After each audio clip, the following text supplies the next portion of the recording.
जी कैफ 7 आज के लेक्चर का आगाज़ करते हैं। आज हम अपना नया चैप्टर स्टार्ट करने जा रहे हैं और ये है चैप्टर नंबर 10 जो रिलेट करता है इन्वेस्टमेंट अकाउंट्स रिटर्न्स वगैरह से। आज के लेक्चर में हम इन्वेस्टमेंट्स के बारे में स्टडी करेंगे। मेन कंसेप्ट जो आज के लेक्चर में हमने स्टडी करना है वो ये कि लॉ जब वर्ड इन्वेस्टमेंट यूज़ करता है तो इस लफ्ज़ का मतलब क्या होता है, वर्ड इन्वेस्टमेंट का मतलब क्या है, और अगर किसी एसोसिएटेड कंपनी में इन्वेस्टमेंट करनी हो तो इसका प्रोसीजर्स क्या होगा, कंडीशंस क्या होंगी। इससे पहले हमने शायद डिफरेंट लेक्चर में ये स्टडी किया है कि एसोसिएटेड कंपनी में इन्वेस्टमेंट करने के लिए स्पेशल रेजोल्यूशन रिक्वायर्ड होती है। ये स्पेशल बिजनेस होता है और इसके लिए स्पेशल रेजोल्यूशन रिक्वायर होती है। ये एक कंडीशन है, लेकिन इसके अलावा भी बहुत सी कंडीशंस हैं जो कि एसोसिएटेड कंपनी में इन्वेस्टमेंट करने से पहले पूरी करना होती है। तो आज के लेक्चर में इसके बारे में डिटेल डिस्कशन होगी। जो कंसेप्ट हम स्टडी कर रहे हैं वो एक डेफिनेशन स्टडी करेंगे। दो डेफिनेशन इस चैप्टर में सबसे अहम डेफिनेशंस हैं दो। एक इन्वेस्टमेंट की डेफिनेशन, इन्वेस्टमेंट किसे कहते हैं, और दूसरा डेफिनेशन है एसोसिएटेड कंपनी की। एसोसिएटेड कंपनी किसे कहते हैं, इन्वेस्टमेंट और एसोसिएटेड कंपनी। फिर इसके बाद हम स्टडी करेंगे कि एसोसिएटेड कंपनी में अगर इन्वेस्टमेंट करनी हो, एसोसिएटेड कंपनी में इन्वेस्टमेंट करनी हो तो उसके लिए कौन कौन सी कंडीशंस पूरी करना ज़रूरी है। अगर एक कंपनी एसोसिएटेड कंपनी में इन्वेस्टमेंट करना चाहती है तो उसके लिए कंडीशंस कौन कौन सी पूरी करना ज़रूरी है। लेकिन याद रखिए, कंडीशन स्टडी करने से पहले हमें यह पता होना चाहिए कि इन्वेस्टमेंट किसे कहते हैं, कौन कौन सी चीज़ इन्वेस्टमेंट में शामिल होंगी, और एसोसिएटेड कंपनी किसे कहते हैं। क्योंकि अगर कोई भी ट्रांजैक्शन इन्वेस्टमेंट की डेफिनेशन पे पूरा उतरेगी और कोई भी कंपनी एसोसिएटेड कंपनी की डेफिनेशन पे पूरा उतरेगी तो फिर ये कंसेप्ट एक्टिवेट होगा। यानी ये कंसेप्ट रिलेट करता है investment in associated company. Some time कोई ट्रांजैक्शन लग रहा होता है कि इन्वेस्टमेंट है लेकिन असल में इन्वेस्टमेंट नहीं होती। सम टाइम लग रहा होता है कि कोई कंपनी एसोसिएटेड कंपनी है लेकिन असल में एसोसिएटेड कंपनी नहीं होती। उस सूरत में ये कंडीशन एप्लीकेबल नहीं है। तो इन्वेस्टमेंट इन एसोसिएटेड कंपनी का कंसेप्ट बताने से पहले हमें हमारे लिए जरूरी है दो चीजों के बारे में जानना। एक, इन्वेस्टमेंट किसे कहते हैं, दूसरा एसोसिएटेड कंपनी किसे कहते हैं। फिर ही हम सीख सकेंगे कि इन्वेस्टमेंट इन एसोसिएटेड कंपनी के लिए क्या करना है। तो सबसे पहले वर्ड इन्वेस्टमेंट। इन्वेस्टमेंट के बारे में वो ये कहता है कि इस वर्ड में चार चीजें शामिल हैं। एक इक्विटी, दूसरा लोन, तीसरा गारंटी और फोर एडवांस। इक्विटी का मतलब क्या, हम असल में समझ रहे होते हैं इन्वेस्टमेंट मींस इक्विटी इन्वेस्टमेंट, यानी अगर किसी कंपनी के शेयर्स खरीद लिए जाएं सिर्फ वही इन्वेस्टमेंट है। नहीं, वो इन्वेस्टमेंट जरूर है लेकिन सिर्फ वही इन्वेस्टमेंट नहीं है। लॉ में वर्ड इन्वेस्टमेंट में शेयर्स की बाइंग के अलावा कुछ और ट्रांजैक्शंस भी आएंगे। जैसे अगर आप किसी कंपनी को लोन देते हैं तो ये लोन देना भी इन्वेस्टमेंट में आता है। ठीक है, अगर आप किसी कंपनी को लोन देते हैं तो इसका मतलब आपने उस कंपनी में इन्वेस्टमेंट की हुई है। शेयर्स बाय करें वो भी इन्वेस्टमेंट है, लोन्स दें वो भी इन्वेस्टमेंट। अच्छा, लोन्स नहीं, एडवांस दिया, एडवांस दिया वो डिपेंड करता है क्या आपने एडवांस जो दिया है वो नॉर्मल ट्रेड क्रेडिट के तौर पे दिया है। यानी नॉर्मल ट्रेड में ऐसे होता है कि एडवांस दिया जाता है। अगर तो नॉर्मल ट्रेड में, नॉर्मल बिजनेस में ऐसे होता है कि एडवांस दिया जाता है, नॉर्मल ट्रेड क्रेडिट वगैरह, तो याद रखें वो ट्रांजैक्शन जो नॉर्मल ट्रेड का हिस्सा है वो इन्वेस्टमेंट नहीं समझी जाएगी। लेकिन जो ट्रांजैक्शन नॉर्मल ट्रेड का हिस्सा नहीं है वो समझेंगे इन्वेस्टमेंट। जैसे फर्ज कीजिए कि अगर आप क्लॉथ का बिजनेस है और आपने क्लॉथ के लिए किसी पार्टी से ट्रांजैक्शन किया, आपने उसे कहा कि हमें फॉर एग्जांपल इतना सामान चाहिए एक हफ्ते के अंदर। नॉर्मली उस बिजनेस में टर्म्स ऑफ द ट्रेड जो नॉर्मली होती है ना वो ये कि जब डिलीवरी की जाएगी उस वक्त पैसे दिए जाएंगे, पेमेंट की जाती है। लेकिन आपने पहले ही एडवांस पे कर दिया 100%। हालांकि नॉर्मली डिलीवरी के बाद पेमेंट की जाती है, आपने 100% पेमेंट एडवांस में ही दे दी। क्या ये इन्वेस्टमेंट है? ये इन्वेस्टमेंट है? तो कहता है ये इन्वेस्टमेंट है क्योंकि ये नॉर्मल ट्रेड से हटके है। जब आप नॉर्मल ट्रेड से हटके कोई पेमेंट करते हैं किसी को, वो इन्वेस्टमेंट है। अब गाड़ियां बनाने की कंपनीज आए, इनके बिजनेस में नॉर्मल प्रैक्टिस, ट्रेड प्रैक्टिस ये है कि पहले पार्टी एडवांस पेमेंट करेगी, उसके 3, 4, 5, 6 महीने के बाद गाड़ी डिलीवर की जाएगी। इस सिचुएशन में अगर आप एडवांस देते हैं, एडवांस 100% एडवांस दे देते हैं, क्या वो इन्वेस्टमेंट में क्लासिफाई होगा? उसे कहेंगे ये इन्वेस्टमेंट। क्यों इन्वेस्टमेंट उसे क्यों नहीं कहेंगे? क्योंकि वो नॉर्मल ट्रेड क्रेडिट है। तो याद रखें, नॉर्मल ट्रेड क्रेडिट इन्वेस्टमेंट नहीं बनेगी। हाँ, जो नॉर्मल ट्रेड प्रैक्टिस से हटके आपने फाइनेंस प्रोवाइड किया किसी को, वो इन्वेस्टमेंट बनेगी। तो एडवांस अगर नॉर्मल ट्रेड के मुताबिक दिया है, जो प्रैक्टिस चल रही है, वो इन्वेस्टमेंट नहीं होता। लेकिन अगर नॉर्मल ट्रेड से हटके दिया है, वो इन्वेस्टमेंट है। क्लियर हुआ? ये शेयर्स खरीदे, इक्विटी इन्वेस्टमेंट है। लोन दिया, इक्विटी इन्वेस्टमेंट है। एडवांस दिया, डिपेंड करता है नॉर्मल ट्रेड की प्रैक्टिस के मुताबिक दिया कि नॉर्मल ट्रेड प्रैक्टिस से हटके दिया। नॉर्मल ट्रेड प्रैक्टिस के मुताबिक दिया तो एडवांस, तो ये इन्वेस्टमेंट नहीं है। नॉर्मल ट्रेड से हटके दिया तो इन्वेस्टमेंट है। और गारंटी, अच्छा गारंटी इसलिए बाकी तीनों से डिफरेंट है कि बाकी तीनों में कुछ ना कुछ फंड्स प्रोवाइड किए जाते हैं दूसरी पार्टी को, कुछ ना कुछ पैसे दिए जाते हैं। गारंटी में पैसे नहीं दिए जाते, बल्कि यह कहा जाता है कि अगर इस कंपनी ने टाइम पे लोन वापस नहीं किया तो हम पैसे अदा करेंगे। ये भी इन्वेस्टमेंट है। जैसे हम अगर एक कंपनी को लोन दे दें, क्या ये इन्वेस्टमेंट है? लेकिन हमने कंपनी से कहा भैया हमारे पास पैसे नहीं है, तुम ऐसा करो बैंक से पैसे ले लो। हम बैंक को गारंटी दे देंगे कि अगर तुमने लोन वापस नहीं किया तो हम करेंगे। पैसे बैंक दे देगा, गारंटी हमारी है। लॉ ये कहता है ये गारंटी भी इन्वेस्टमेंट की डेफिनेशन में आएगी। हालांकि इसमें फंड्स इन्वॉल्व नहीं है, इसमें आपने कोई पेमेंट नहीं की, लेकिन ये भी इन्वेस्टमेंट की डेफिनेशन है। तो इन्वेस्टमेंट की डेफिनेशन में 4 चीजें हैं। 4 कौन कौन सी? Equity, loan, advance, guarantee. हाँ, एडवांस में एक चीज ध्यान में रख लीजिएगा कि नॉर्मल ट्रेड क्रेडिट जो होता है वो नहीं है। जैसे फर्ज कीजिए हमारी ये कंपनी है, ये भाईजान की कंपनी है, ये सामान खरीदते हैं। इंडस्ट्री में प्रैक्टिस ये है कि 30 डेज का क्रेडिट अलाउ किया जाता है। मैंने इन्हें 30 डेज का क्रेडिट अलाउ किया, तो एक तरह से मैंने इन्हें अपना सामान दिया और बदले में पैसे नहीं ले रहा। बदले में पैसे, क्या ये इन्वेस्टमेंट की डेफिनेशन में आएगा? नहीं आएगा। लेकिन अगर 30 डेज का क्रेडिट दिया जाता है, मैंने 6 महीनों का 180 दिन का क्रेडिट दे दिया, ये इन्वेस्टमेंट, क्योंकि नॉर्मल ट्रेड क्रेडिट से हटके है, ये उनको एक्स्ट्रा ऑर्डिनरी फेवर दी गई। तो सबसे पहले आपने एग्जाम में केस स्टडी में पहचानना है। केस स्टडी, ये कंसेप्ट केस स्टडी में भी पूछता है, रिप्रोडक्शन के क्वेश्चन में भी पूछता है, ज्यादातर केस स्टडी में पूछ रहा है। तो सबसे पहले केस स्टडी में आपने क्या पहचानना है कि ये इन्वेस्टमेंट है कि नहीं। और इन्वेस्टमेंट के लिए 4 अल्फाज, इक्विटी, लोन, गारंटी, एडवांस। और एडवांस में आपने देखना है नॉर्मल ट्रेड क्रेडिट है कि नहीं। इनमें से कोई भी एक ट्रांजैक्शन वो सेलेक्ट करके आपसे पूछ लेगा। कंसेप्ट ज्यादातर लोन को लेके चलता है, क्योंकि कई स्टूडेंट ये कंसेप्ट बना के बैठे होते हैं कि लोन असल में इन्वेस्टमेंट थोड़ी है, इन्वेस्टमेंट तो सिर्फ शेयर्स की होती है। इस कंसेप्ट को तोड़ने के लिए लोन की एग्जांपल देता है कि लोन भी इन्वेस्टमेंट में कवर होती है। क्लियर ये कंसेप्ट? चलिए जी, पूछिए क्या क्वेश्चन।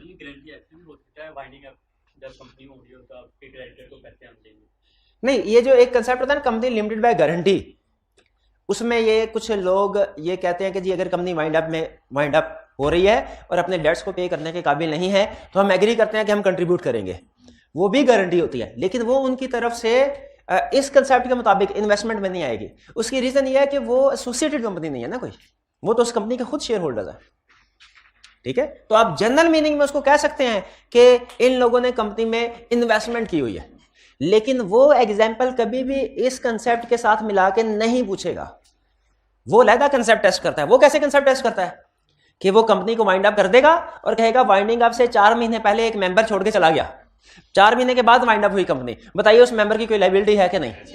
हम कहते हैं बिल्कुल है। अच्छा, ये तो हम सबको याद है कि 1 साल छोड़ने के 1 साल के अंदर कंपनी वाइंड अप हो जाए तो उस मेंबर की लायबिलिटी है, लेकिन आगे फर्दर कितनी लायबिलिटी है? कौन से वाले डेट्स की लायबिलिटी है? उस अमाउंट तक जो एग्री की थी, और कौन से वाले डेट्स की लायबिलिटी? जो उसके मेंबर होते होते डेट्स कॉन्ट्रैक्ट किए गए थे, कॉन्ट्रैक्ट किए गए थे। बैंक अगर लोन देगा कंपनी को तो वो भी इन्वेस्टमेंट। देखिए डेफिनेशन ये कहती है लोन भी इन्वेस्टमेंट है, तो वो भी इन्वेस्टमेंट है।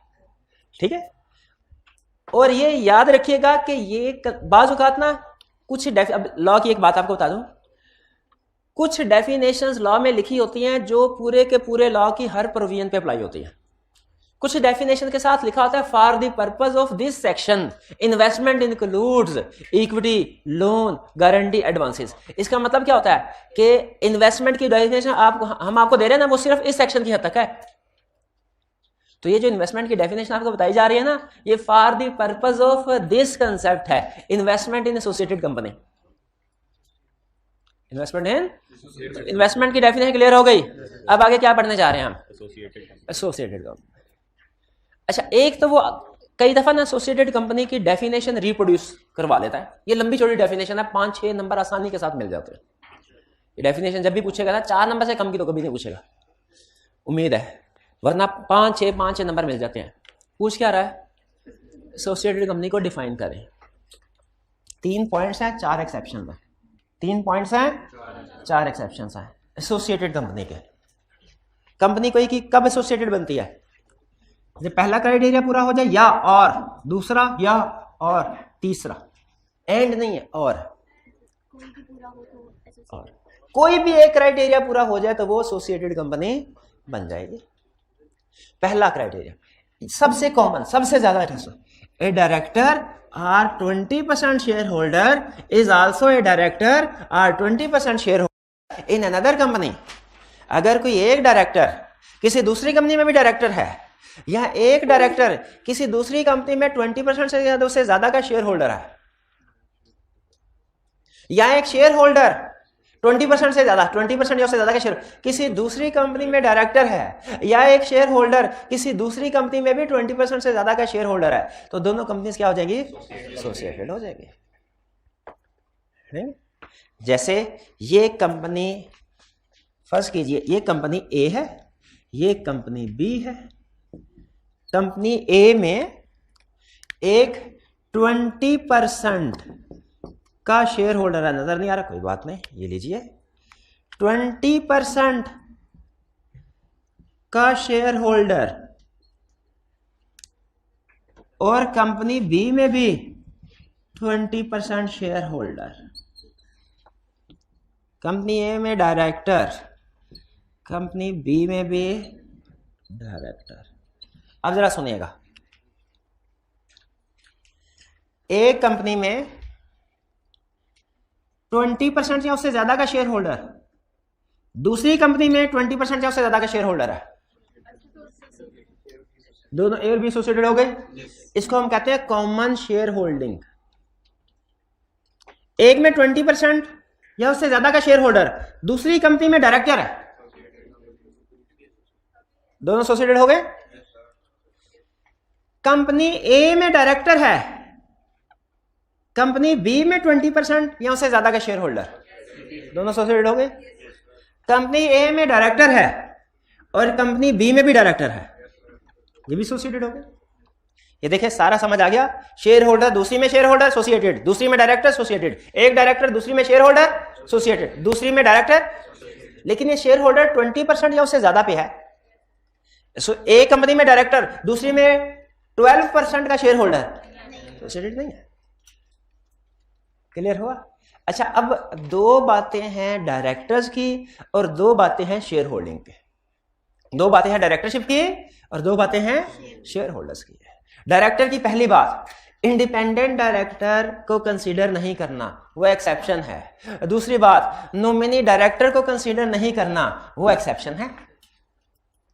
दो बातें डायरेक्टर्स की। ये स्ट्रक्चर समझ आ गया ना? छोटा सा स्ट्रक्चर है, बड़ा नहीं है, जगह कम थी, लेकिन मेरा समझ आ गया होगा।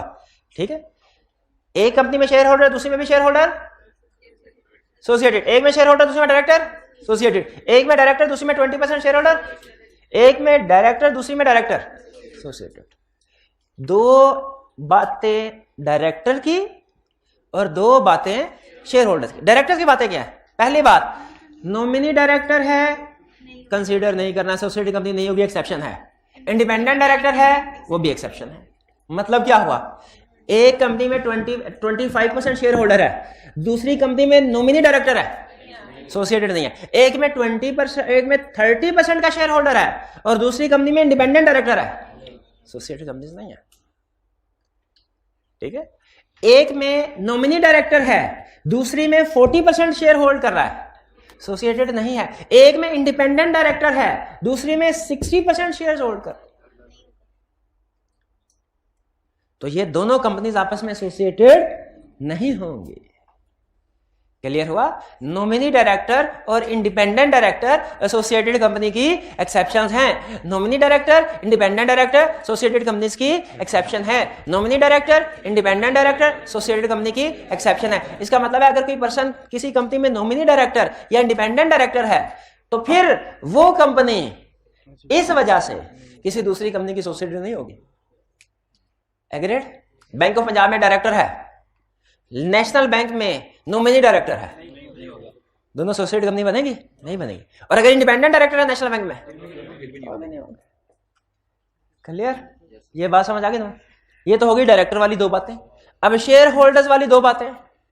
पहली चीज, अगर शेयर उस पर्सन के पास हैं वो भी गिनने हैं, अगर उसके स्पाउस और माइनर चाइल्ड के पास हैं वो भी गिनने हैं। यानी अगर मिस्टर ए के पास 12% शेयर है, स्पाउस के पास 6% शेयर है और माइनर चाइल्ड के पास 4% शेयर है 20, और वो दूसरी कंपनी में डायरेक्टर भी है, हो गई ना बेसमझ आई। अगर मिस्टर ए, फिर से सुनिए, अगर मिस्टर ए कंपनी ए में 12% का शेयर होल्डर है, उसके स्पाउस के 6% शेयर्स हैं और मेजर चाइल्ड के 4% शेयर्स हैं, नॉट क्यों? स्पाउस और माइनर, शाबाश, स्पाउस और माइनर चाइल्ड के शेयर्स ऐड अप करने हैं, ठीक है। तो अगर किसी पर्सन के स्पाउस या माइनर चाइल्ड के पास शेयर्स हैं, समझा जाएगा उसी के पास शेयर्स हैं। शेयर्स की पहली बात ये। और दूसरी बात, इस परसेंटेज में जो प्रेफरेंस शेयर्स हैं, नॉन वोटिंग शेयर्स हैं, उनको शामिल नहीं करना। नॉन वोटिंग शेयर या प्रेफरेंस शेयर एसोसिएटेड कंपनी का स्टेटस डिटरमिन करने के लिए रेलिवेंट नहीं है। एक पर्सन के पास 100% प्रेफरेंस शेयर्स हैं और वो दूसरी कंपनी में डायरेक्टर भी है, एसोसिएटेड नहीं होगी। क्यों नहीं होगी? प्रेफरेंस शेयर नहीं, बात मुश्किल हो गई है, बात मुश्किल हो गई। नहीं, स्पाउस वाली नहीं मुश्किल, एसोसिएटेड कंपनी वाली बात मुश्किल हो गई। एसोसिएटेड कंपनी वाली बात पढ़ क्या रहे थे? इन्वेस्टमेंट की डेफिनेशन, एसोसिएटेड कंपनी की डेफिनेशन। इन्वेस्टमेंट की डेफिनेशन आसान थी, 4 लफ्ज याद किया, definition clear. Normal trade credit का नहीं बोलना। एसोसिएटेड कंपनी की डेफिनेशन, एसोसिएटेड कंपनी की डेफिनेशन में हमने पढ़ा, if a person is 20% or more share holder और director in A company is also a shareholder of 20% or more or director in other company, both companies will be associated। लेकिन इसमें 2 बातें रखनी है याद, डायरेक्टर्स के हवाले से, और 2 बातें याद रखनी है शेयर होल्डर्स के हवाले से। डायरेक्टर्स के हवाले से क्या बातें याद रखनी है? नॉमिनी डायरेक्टर और इंडिपेंडेंट डायरेक्टर से एसोसिएटेड कंपनी नहीं बनेगी, ये एक्सेप्शन है। Nominee director, independent director exception है, इनसे कंपनी एसोसिएटेड नहीं बनेगी। और शेयर होल्डर वाली 2 बातें कौन सी है? अगर शेयर स्पाउस या माइनर चाइल्ड के पास है वो कंसीडर करने हैं, अगर प्रेफरेंस शेयर्स हैं, नॉन वोटिंग शेयर्स हैं, वो कंसीडर नहीं करने। कुछ समझ आई बात की? एक दफा फिर से हो जाए, आगे समझ। चलिए अब इससे आगे चलते हैं। नेक्स्ट, अब कुछ और भी एक्सेप्शन है ना, अभी एसोसिएटेड कंपनी की डेफिनेशन पूरी नहीं हुई ना। ना ना ना ना, इतना सा लिखने से नंबर थोड़ी मिलेंगे इतने।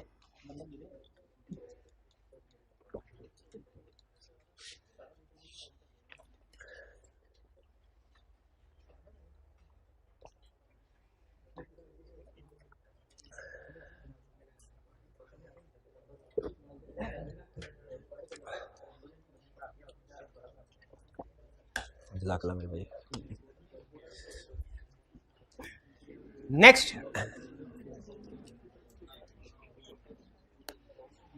अच्छा इसमें एक कंसेप्ट ऐसा भी है जो क्लियरली उसने नहीं बताया, लेकिन केस स्टडी में टच कर लेता है।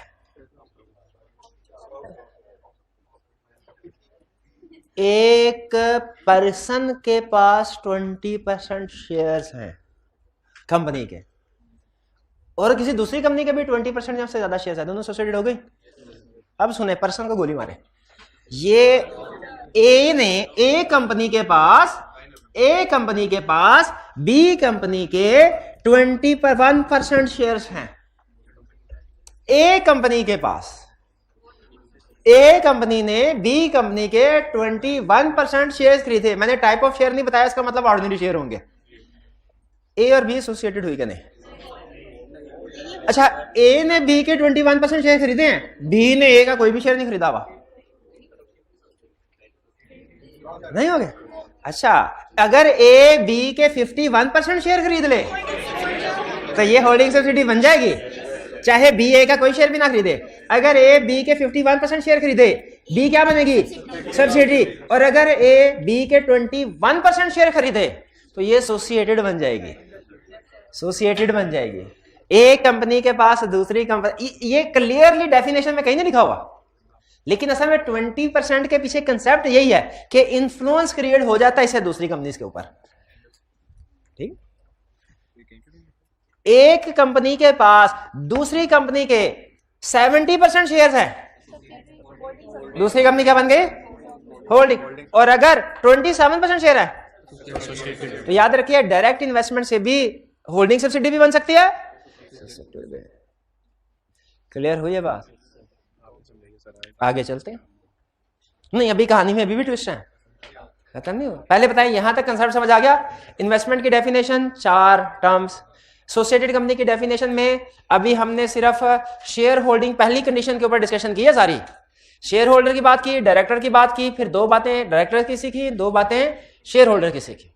फिर एक हिडन कंसेप्ट निकला कि अगर एक कंपनी भी दूसरी कंपनी में 20% या ज्यादा शेयर्स खरीद ले तो, अच्छा आप अल्फाज पे गौर करें, अगर एक कंपनी किसी दूसरी कंपनी के 20% या उससे ज्यादा के शेयर्स खरीद ले तो, नहीं गौर कर रहे, अगर एक कंपनी किसी दूसरी कंपनी के 20% या उससे ज्यादा शेयर्स खरीद ले तो एसोसिएटेड कंपनी बन जाएगी, दोनों। अच्छा फिर बताइए, अब मैं आपसे एग्जांपल पूछता हूं, आपने मुझे बताना एसोसिएटेड कंपनी बनी कि नहीं। एक कंपनी ने दूसरी कंपनी के 10%, फिर 5% और खरीदे, फिर 7% और खरीदे, अब बन गए।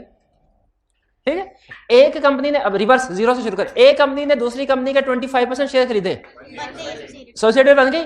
एक कंपनी ने, अब जीरो से शुरू कर, एक कंपनी ने दूसरी कंपनी के 55% शेयर खरीदे, एसोसिएटेड बनी कि नहीं? कितने स्टूडेंट्स का ख्याल है ये होल्डिंग सब्सिडरी बन गई? कितने स्टूडेंट्स का ख्याल है एसोसिएटेड? और कितनों का ख्याल है दोनों बन गई? यस, दोनों बन गई, दोनों बन, क्योंकि 20% से ज्यादा शेयर। शाबाश, मैंने ये इसी के ऊपर गौर करवाना चाह रहा था आपसे। एक कंपनी दूसरी कंपनी के 20% या ज्यादा शेयर खरीद ले, ज्यादा से मुराद 21 भी है, 22 भी है, 3 भी, 24, 25, 26, 45, 46, 51, 100 भी। शाबाश शाबाश। तो ये समझ आ, एक केस स्टडी में उसने कहा होल्डिंग कंपनी अपनी सब्सिडरी कंपनी को लोन देना चाहती है, बताइए लोन दे सकती है कि नहीं, किन कंडीशंस के मुताबिक? का कोई कंडीशन ही कोई नहीं है, बेफिक्र होकर लोन दे। हालांकि सब्सिडरी कंपनी भी एसोसिएटेड होती है, सब्सिडरी कंपनी भी एसोसिएटेड होती है। इन्वेस्टमेंट इन एसोसिएटेड कंपनी का कंसेप्ट सब्सिडरी में भी अप्लाई होता है। अब एक ऐसा सेंटेंस जो आपको समझ भी नहीं आएगा लेकिन टेक्निकल है, बोलने सुनने में मजा आता है उसका, वो क्या है कि हर सब्सिडरी कंपनी एसोसिएटेड कंपनी होती है लेकिन हर एसोसिएटेड कंपनी सब्सिडरी नहीं होती। ये समझ आ गया आपको? अच्छा चलें, ठीक है, कोई बात नहीं, कोई बात, आगे चलते। अच्छा ये वाली बात समझ आ गई, आगे सुन। Companies are under common management and control. Companies are under common management and control. Companies are under common management and control. नहीं, इसका कंसेप्ट इतना आसान नहीं है जितना फोन का होल्डिंग सब्सिडी लिखा हुआ है, बोल दिया होल्डिंग सब्सिडी, इतना आसान लॉ नहीं। अब जरा सुनिए, क्योंकि इसमें ना केस स्टडी में सिर्फ यही पहचानना काम होता है कि इन्वेस्टमेंट पे पूरा उतर रही है कि नहीं और एसोसिएटेड कंपनी की डेफिनेशन में पूरा उतर रही है, उसके बाद सारा छापा है, उसके बाद कोई कंसेप्ट नहीं, सारे का सारा रिप्रोडक्शन है।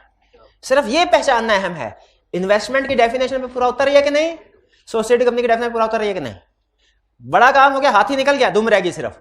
वो क्या? Companies are under common management and control. Common management and control सुने, ये कंपनी ए है, ए लिमिटेड, ये कंपनी बी है, बी लिमिटेड।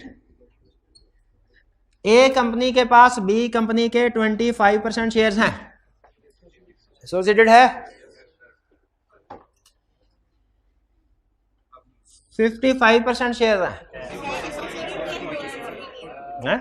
अच्छा, बी के पास आगे सी लिमिटेड के 60% शेयर्स हैं।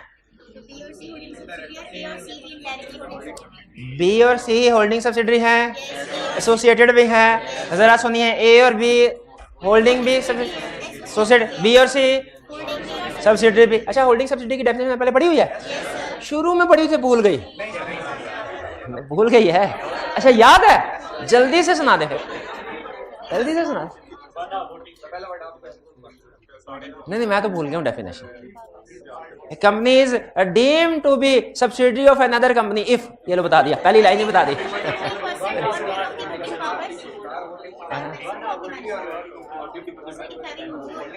ठीक है, बिल्कुल ठीक है। तो ए और बी एसोसिएटेड है। अब याद रखिए वहां पे होल्डिंग सब्सिडी की डेफिनेशन हमने पढ़ा था कि सब्सिडरी और सब्सिडरी भी सब्सिडरी है, तो यहां पे ए और सी भी एसोसिएटेड कंपनी है, ये ध्यान में रखिएगा। ए और बी तो एसोसिएटेड है ही है, ए और सी भी, हालांकि डायरेक्टली ए और सी की कोई शेयर होल्डिंग नहीं है, लेकिन सब्सिडी की सब्सिडी भी सब्सिडी है। क्लियर? कहानी में एक ट्विस्ट अभी भी है, वो क्या? अगर एक ये डी लिमिटेड कंपनी है और डी लिमिटेड के 70% शेयर्स हैं ए लिमिटेड के पास, क्या ये दोनों बी लिमिटेड और डी लिमिटेड एसोसिएटेड कंपनीज हैं?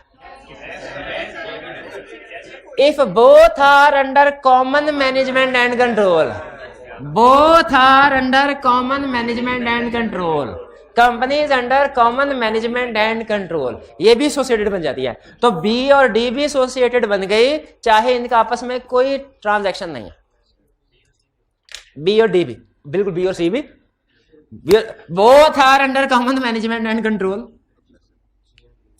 सी एंड डी भी, वही तो बोल रहा है, बी एंड डी भी, ये भी, और ए और डी तो है ही है, ए और बी तो है ही है। तो बाज़ औक़ात क्वेश्चन को सिंपल रखता है, ए के पास बी कंपनी के 25% शेयर है, फौरन पता चल गया एसोसिएटेड है। बाज़ औक़ात स्ट्रक्चर को कम्प्लेक्स करने की कोशिश करता है, अपनी जजमेंट एक्सपीरियंस के मुताबिक जितने वो कम्प्लेक्सिटी इन्वॉल्व कर सकता है सारी आपके सामने रख दी। पहचान लेंगे एग्जाम में कि इन्वेस्टमेंट किसे कहते हैं, एसोसिएटेड कंपनी किसे कहते हैं। Under common management and control का मतलब होल्डिंग सब्सिडी की तरफ उसका इशारा होता है। फिर इसके बाद ये रटे वाला पॉइंट है, मुदारबा managed by A company.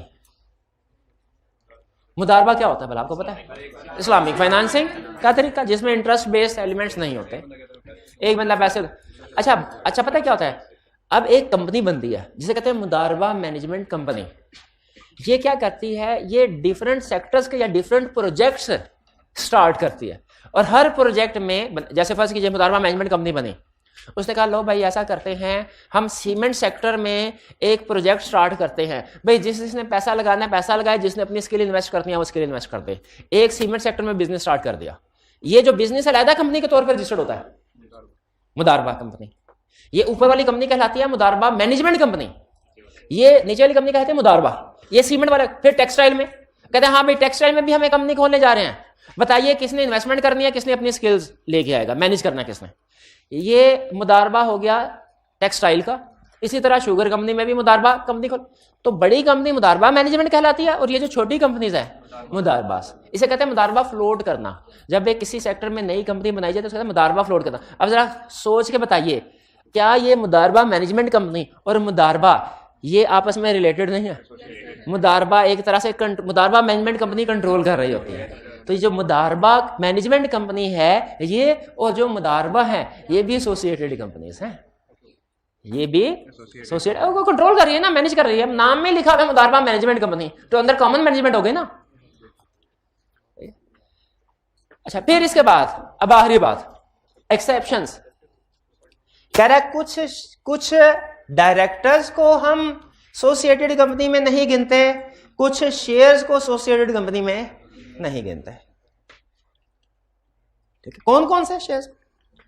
Shares owned by national investment trust, government का इदारा, या ऐसा फाइनेंशियल इंस्टीट्यूशन जिसको गवर्नमेंट ओन कर रही हो, इसको हम एसोसिएटेड कंपनी में कंसीडर नहीं करेंगे।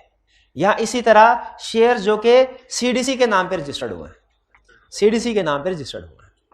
असल में जो नेशनल इन्वेस्टमेंट ट्रस्ट है ना, ये क्या है? गवर्नमेंट ये डिसाइड करे हमने, हमारे पास सरप्लस फंड पड़े हुए हैं, हमने डिफरेंट कंपनीज में इन्वेस्टमेंट करनी है, लो भाई इन्वेस्टमेंट कराओ। बल्कि पहले सीडीसी का कंसेप्ट सीखे, सीडीसी के बाद एनआईटी आपके लिए आसान हो जाएगा, क्योंकि वही प्रैक्टिस जब गवर्नमेंट कर रही होगी तो सेम कंसेप्ट है। सीडीसी क्या है? Central depository company. आपको पता है हम जब किसी कंपनी के शेयर्स हासिल करते हैं, खरीदते हैं, फिर उनको अपने नाम पे ट्रांसफर करवाने के लिए अच्छे खासा प्रोसेस है, जिसमें हम शेयर होल्डर के तौर पे शेयर रजिस्ट्रार के पास जाते हैं, जो कंपनी का शेयर रजिस्ट्रार होता है। जब इसके पास जाते हैं तो कहता है भाई बुक्स क्लोज हो चुकी है, अगले हफ्ते आइएगा। अगले हफ्ते फिर जाते हैं, एप्लीकेशन देता है, एप्लीकेशन फिल करते हैं, कहता है नहीं सिर्फ आपकी एप्लीकेशन नहीं चाहिए कि ये शेयर्स मेरे नाम पे ट्रांसफर कर दो। इस वक्त जिसके नाम पे शेयर्स हैं उसकी तरफ से अप्रूवल भी तो चाहिए। दोनों पार्टियां हैं, एक बार हमने कहा अच्छा अगले हफ्ते गए, दोनों पार्टीज लेके आए, उसने फिर दोनों पार्टी से पूछा, हाँ भाई 1 लाख शेयर आपके नाम पे, ये इस बंदे को ट्रांसफर करने हैं आपने, कितने करने हैं? 50,000। तो इसका मतलब है आपके पास एक शेयर सर्टिफिकेट भी होगा, याद है आपको? साथ नहीं ना लेके आए, जाए लेके आए शेयर अगले हफ्ते। शेयर सर्टिफिकेट क्यों मंगवा रहा हूं मैं? शेयर रजिस्टर, क्योंकि इसके पास 1 लाख का शेयर सर्टिफिकेट लेके उसके फाड़ के फेंक देना है, और फिर उसकी जगह पे 2 शेयर सर्टिफिकेट 50,000 के, एक पे इन भाई का ही नाम लिखा होगा, एक पे इनका नाम आ जाएगा, और फिर कंपनी के रजिस्टर ऑफ मेंबर्स में इसको इंक्लूड करना है। इसमें आराम से महीना 1.5 महीना लग जाता है। अच्छा, अगर तो आपको एक गलत प्रैक्टिस बताता हूं जो वैसे चल रही है, या आपकी कभी जिंदगी में काम आएगी। यहां पे इस एग्जांपल को यहां पे थोड़ी देर के लिए रोक दीजिए। बाज़ औक़ात आप जब प्रॉपर्टी की डीलिंग करते हैं ना, तो आपको इतना पता होगा कि प्रॉपर्टी के ऊपर, ट्रांसफर के ऊपर टैक्सेस लगते हैं। टैक्सेस की अमाउंट अच्छी खासी हालांकि अगर प्रॉपर्टी की टोटल वैल्यू के हिसाब से देखें ज्यादा नहीं बनती। जैसे अगर करोड़ों की प्रॉपर्टी है, उस पर लाखों का टैक्स दे दे खरीदते हुए, कोई प्रॉब्लम की बात नहीं है। लेकिन कुछ लोग गलत क्या करते हैं, जो ज्यादा लीगल मामला को नहीं जानते, वो कहते हैं अच्छा ऐसा करते हैं, हम आपसे प्रॉपर्टी खरीद लेते हैं, एक अलहदा से एग्रीमेंट भी साइन होता है, स्टाम्प पेपर के ऊपर बकायदा, स्टाम्प पेपर के ऊपर बकायदा एग्रीमेंट भी साइन होता है, एग्रीमेंट के आपने ये प्रॉपर्टी मुझे बेच दी, लेकिन लैंड को ट्रांसफर नहीं करवाया जाता उस पार्ट। किस लिए? ताकि पैसे, टैक्स बच सके, टैक्स बच सके। और फिर उस बंदे का पर्पस भी होता है खरीदने वाला कि मैं 2-4 महीने बाद या 1-2 साल के बाद जो है वो ट्रांसफर कर दूंगा, बेच दूंगा। मसला कब होता है भला? ये लाखों को बचाते हुए करोड़ों चले जाते हैं। कब होता है? जब इन दोनों पार्टीज में से किसी एक की डेथ हो जाए। जब किसी एक की डेथ हो जाए, तो अगर बेचने वाले की डेथ हुई ना, तो प्रॉपर्टी तो असल में उसी के नाम पे है। तो वो जो इनहेरिटेंस का लॉ है वो क्या कहता है कि भाई उसके नाम, उसके वाली वारसान के नाम पे पार्ट। फिर उस वक्त ये जो एग्रीमेंट अलहदा से करवाया, इसकी कोई कानूनी हैसियत नहीं होती। असल कानूनी हैसियत है कि वो उधर रिकॉर्ड में किसके नाम पे। अब जब तक वाली वारसान नहीं मानेंगे ना प्रॉपर्टीज के नाम, और वाली वारसान कहते हैं सर ये तो एग्रीमेंट ही जाली है, अगर ये जेन्युइन होता तो 2 साल गुजर गए, 3 साल ट्रांसफर ना करवाया होता।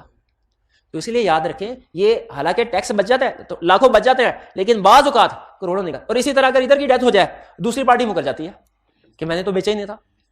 तो बेहतर ये होता है कि फौरन ट्रांसफर करवा लिए जाए।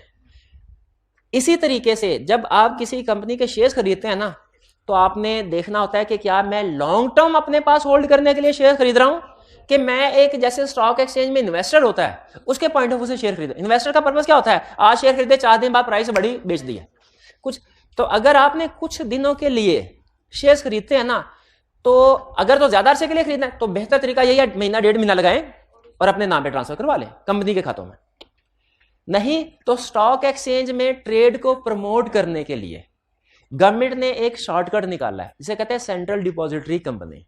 उसमें क्या होता है, इसमें शेयर ट्रांसफर हो जाते हैं, लेकिन पार्टीज के नाम पे नहीं, बल्कि पार्टीज के एक ट्रस्टी के तौर पे सीडीसी के नाम पे। सीडीसी एक गवर्नमेंट का इदारा है। स्टॉक एक्सचेंज में समझ, अब थोड़ा सा मैं आपको फैब्रिकेट करके बता रहा हूं कि कंसेप्ट भी समझ आ जाए, ज्यादा कॉम्प्लेक्स भी ना हो। सीडीसी स्टॉक एक्सचेंज में बैठता है, वो कहता है जी मेरे पास आके कंपनीज अपने शेयर रजिस्टर करवा सकते हैं। जिस कंपनी के शेयर रजिस्टर होंगे ना सीडीसी के पास, अब फर्ज कीजिए कि मैंने ये एक कंपनी चला रहे हैं, मैं भी शेयर होल्डर हूं, ये भी शेयर होल्डर है। अब मैंने इनसे शेयर्स खरीदे, अब मैं ये चाह रहा हूं कि अगले चंद दिन के अंदर इनको बेच देना है, तो मैं अपने नाम पे ट्रांसफर नहीं करवाऊंगा, पेमेंट कर। मैं इनसे कहूंगा कि आपने सीडीसी पे शेयर रजिस्टर करवाए ना, ये सीडीसी वाले को कहें कि CDC is equal to bank, CDC is equal to bank, लेकिन बैंक ऑफ कैश नहीं, बैंक ऑफ शेयर्स। हम उसे, सीडीसी वाले के पास सारे शेयर होल्डर्स के अकाउंट होते हैं। जब एक बंदा शेयर खरीदता है ना, तो वो कंपनी को कहता है, मेन कंपनी को, कि आप सीडीसी के नाम पे शेयर इशू कर दें। किसके नाम पे? कंपनी की बुक्स में शेयर होल्डर कौन है? लेकिन सीडीसी ने को जब शेयर आते हैं तो उसे पता है, सीडीसी को पता है मैं बेनिफिशियल होल्डर नहीं हूं, मैंने अमानत के तौर पे शेयर्स रखे हुए हैं। वो अपने पास सारे शेयर होल्डर का रिकॉर्ड रखता है। हाँ, मैं एबीसी कंपनी के 1 लाख शेयर्स आए मेरे पास, ये किसके नाम पे आए? मिस्टर ए के नाम पे। मिस्टर ए के अकाउंट में लिख दिया कि मेरे पास जो 1 लाख शेयर्स पड़ा हुआ है ना ए लिमिटेड कंपनी का, वो मिस्टर ए का है। अब अगली दफा जब मैंने ये शेयर्स को बेचने हैं, मैं कंपनी के पास नहीं जाऊंगा, सीडीसी को फोन लगाऊंगा। 1 दिन के अंदर अंदर सीडी, वो जो महीनों का काम है, सीडीसी को फोन लगा के कहूंगा मैंने शेयर बेच दिए, मेरे शेयर निकाल के बी के अकाउंट में डाल दो। अब बी का अकाउंट भी सीडीसी के पास होगा। सीडीसी क्या करेगा, डे एंड के ऊपर मेरे अकाउंट से जितने मैंने शेयर्स कहे निकाल के बी के अकाउंट में डाल देगा। फिजिकली शेयर ट्रांसफर की जरूरत नहीं है, कंपनी के पास जाके रजिस्टर में एंट्री करवाने की जरूरत नहीं है। लेकिन ये प्रैक्टिस सूटेबल है उन लोगों के लिए जिन्होंने ट्रेडिंग पर्पस के लिए शेयर्स खरीदने होते हैं, शॉर्ट टर्म के लिए। उनके लिए सूटेबल है। इसमें उन्हें प्रोटेक्शन भी मिल जाती है, क्योंकि सीडीसी के अलावा कोई और बंदा हो ना तो उसका कुछ पता नहीं है, शेयर बेच के निकल जाए।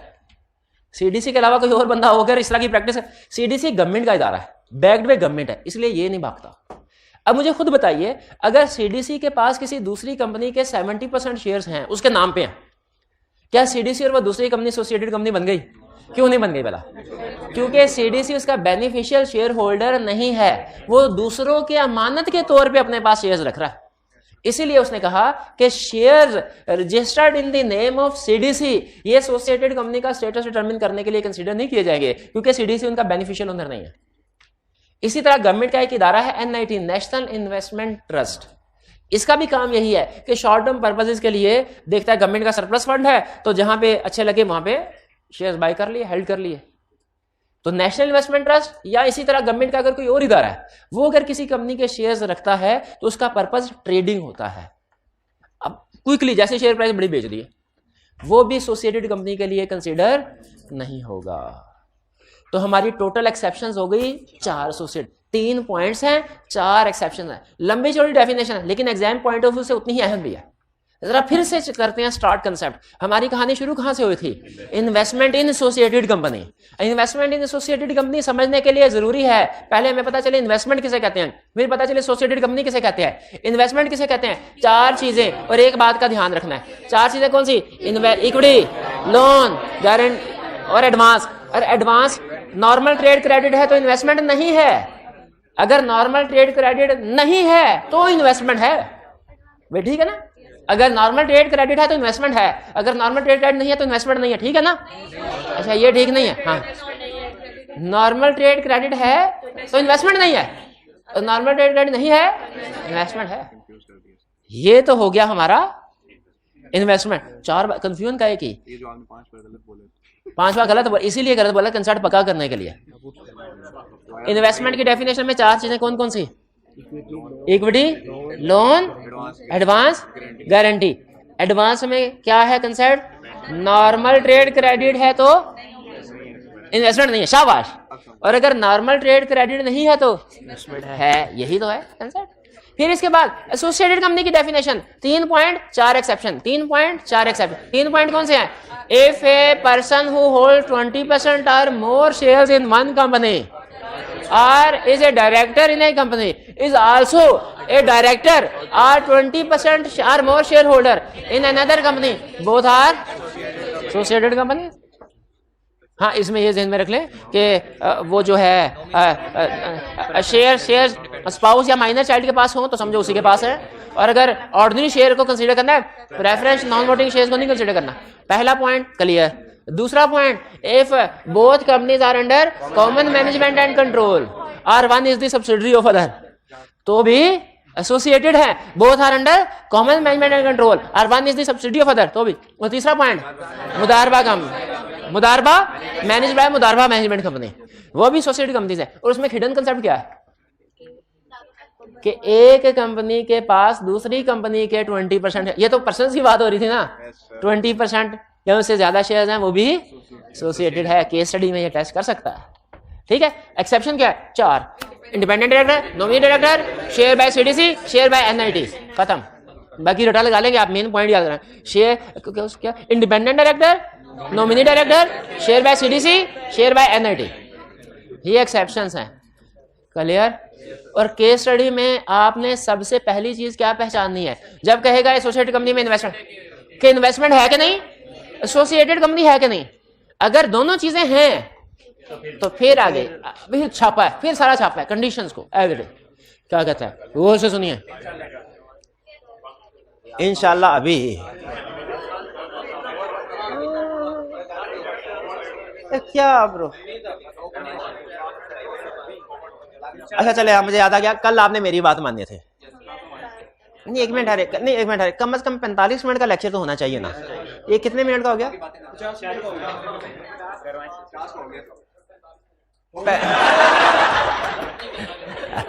चले ठीक है 45 मिनट। लेकिन फिर होम असाइनमेंट लर्निंग ऑब्जेक्टिव 1 है सिर्फ। क्वेश्चन 1 2 3 लिख के शाबाश रिटन फॉर्म में, ठीक है। अच्छा, आप वॉल्यूम 2 की साथ साथ प्रैक्टिस कर रहे हैं ना? वॉल्यूम क्या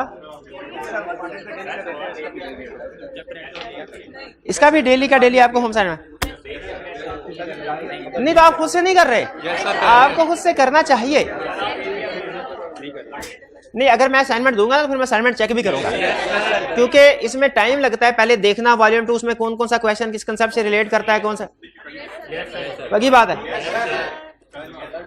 अच्छा चलिए ठीक है, ठीक है। हाँ नहीं, अभी तो मैंने निशान नहीं, ठीक है चलिए, आज का लेक्चर यहाँ पे खत्म करते हैं हम। अल्लाह हाफ़िज़।